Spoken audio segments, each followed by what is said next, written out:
You know what they say, there are no small parts, just blah blah blah. I didn't know how to start this one, so I figured a cliche would at least get the words flowing, and it kind of worked. I'm Paul Ray, and this is a look at those Teen Wolf characters that only appeared in one episode, or even in just one scene, but still managed to make a big impression either on the main characters, or on viewers, or on both. Before we get down to our one-up wonders, a quick news update. At the time of this recording, that fake-ass MTV Teen Wolf channel has changed its branding in an attempt to continue to fool fans with fake-ass Season 7 nonsense. I've alerted MTV and Viacom CBS, again. I've reported it to YouTube, again. I've now warned anyone who happens across my videos, again. I honestly don't know what more I can do, really. It's a fake. As of this moment, in December 2020, there is no Season 7. If you're just hearing about this for the first time, there should be a card on screen now that will link you to more information. Okay, let's get back to Beacon Hills.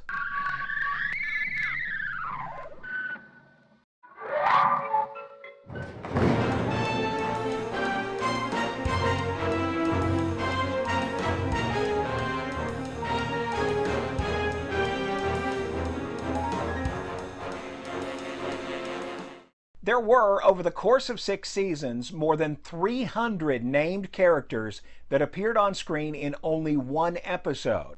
So this may turn into a multi-part video thing.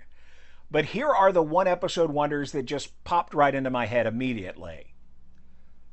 First, we have the Conspirators. These are the recruits Kate Argent used to burn down the Hale House.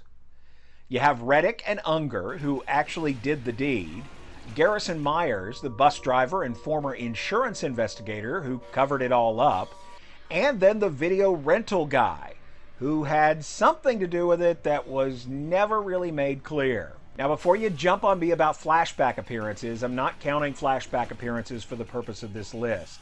All of these characters appeared in just one episode and all met gruesome deaths at the hands of Peter Hale, which of course is what he considered to be justice for them killing his entire family. But Peter didn't only kill the Conspirators in Season 1. This poor janitor was apparently in the wrong place at the wrong time. There's no mention of this guy being involved in anything relating to the arson, meaning Peter killed at least one innocent human being during his revenge rampage. That makes this janitor a key character in the Teen Wolf universe. In addition to those brief appearances that have an impact on the larger in-universe canon, there are those characters that just hit a little different with viewers. Alicia Boyd is one that jumped to mind first for me. Widely assumed to be Vernon Boyd's sister, Alicia appears for less than 1 second. No, really, I timed it. The whole Boyd Ice Machine interaction takes about 50 seconds. Of that, Alicia appears in only 23 frames. That's less than 1 second of screen time. And yet, many fans still use her as an example of how the Teen Wolf writers failed us because they teased us and then didn't give us Alicia's full backstory. I've seen her cited more than once as one of the great failures of character development on the show.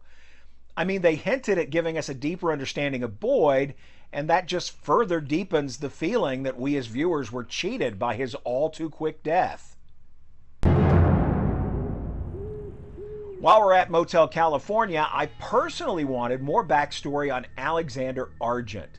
The 1970s hippie hunter was only brought in for the one episode so he could die and add fuel to the feud between Gerard and Deucalion, as well as establishing the Motel Glen Capri as a favored suicide spot. But I instantly imagined a full season of 1970s Teen Wolf with hippie Argents and werewolves disco dancing on roller skates and smoking doobies.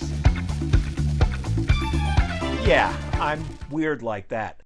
But in all seriousness, with shows like Fargo and American Horror Story so successfully doing the single-season serial approach, I think that would be a smart way to keep doing stories in this Teen Wolf universe. Oh, and by the way, if they ever do that, I'm totally taking credit for it. On with our wonders. We're up to a couple of single episode characters that had major impacts on both the story and on fans, and they both appear in the same single episode. Alicia Coppola's turn as Talia Hale in Visionary brought the right mix of calm strength and motherly energy to the matriarch of the Hale family. You can easily imagine Peter scheming in the background to undermine her, and Talia calmly steering the family in the right direction, all the while raising her little wolf cubs. In the same episode, we met Derek's first love. It ended with a mercy killing, yes, but meeting Paige shook the foundations of the Teen Wolf universe. It's a very girl in the refrigerator story, or whatever that trope is called. Of course, that's a trope because it works. It's not fair to the character, but Paige's death deepened our understanding of Derek's journey and changed the entire world significantly. Speaking of changing the world, Lydia's grandmother, Lorraine Martin, was responsible for all of Season 4. Her Banshee abilities, combined with her computer programming skills, gave us the Deadpool and exposed all of Beacon Hill's supernatural population. She only appeared in one episode, and we only ever heard her voice on tape, but Lorraine's story gave us so much insight into Meredith Walker and into Lydia's parents. She also inadvertently gave us the Assassins, and the first of those, the Mute, didn't make this list because he appeared in more than one episode. However, one of his victims does make the list because he changed Scott's life forever with a one-episode appearance. Sean Walcott was that toothy Wendigo that escaped the Mute's massacre of his entire family. He's also the guy who got one of my previous videos marked 18 plus because of his table manners. I couldn't help it. I'm so hungry. I'm just so hungry! We'll see if going black and white on this scene makes it through. If this whole thing is blurred right now, you know it didn't make it past the YouTube censors. Anyway, in addition to feasting on hospital security guard, Sean is on our list because he was directly responsible for Scott biting his first beta.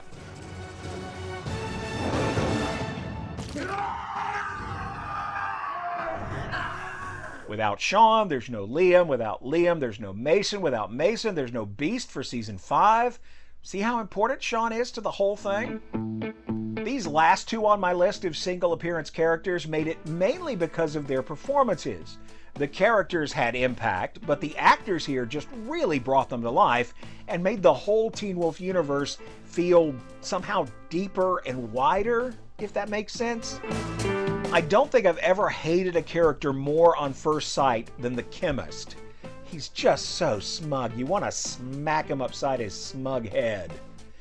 In-universe, he killed most of Satomi's pack and gave Styles his first close-up look at what a 9mm can do to a human skull.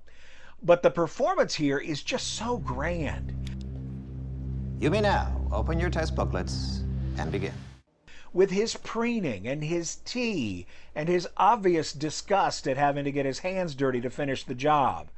I can imagine this guy's whole life. He goes around poisoning people and makes loads of money doing it. He has a mid-century modern apartment in the Bay Area and drives an Aston Martin because he thinks it makes him look cool like James Bond. I hate this guy, but I absolutely love him at the same time.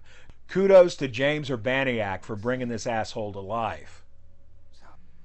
Finally, in this part of our One-Up Wonders list, the incomparable Doug Jones as William Barrow. They said he was crazy, but he wasn't. Barrow presents a tragic tale. He saw children with glowing eyes. He knew there was something going on, but no one would listen. So he did what any non-crazy person would do. He took an entire bus full of children hostage. Hi. I'm gonna shake them out of their paralysis. I'm gonna get them moving. I'm gonna... Okay, so maybe he was crazy, but Jones gave the character a whole lot more than your average psycho. I was terrified of him, but also I felt really sorry for him too. That is an amazing villain arc for a one-episode appearance. Okay, as I said, this is just the first pass at most memorable one-episode characters. There are literally hundreds more. If you have a favorite, let me know in the comments, and we'll do a part 2 at some point. In the meantime, thanks for watching. Remember, there is no Season 7, no matter what someone else tells you. And if you feel like it, you can join more than 11,000 of your fellow Teen Wolf fans by hitting subscribe and the bell so you won't miss our next trip back to Beacon Hills.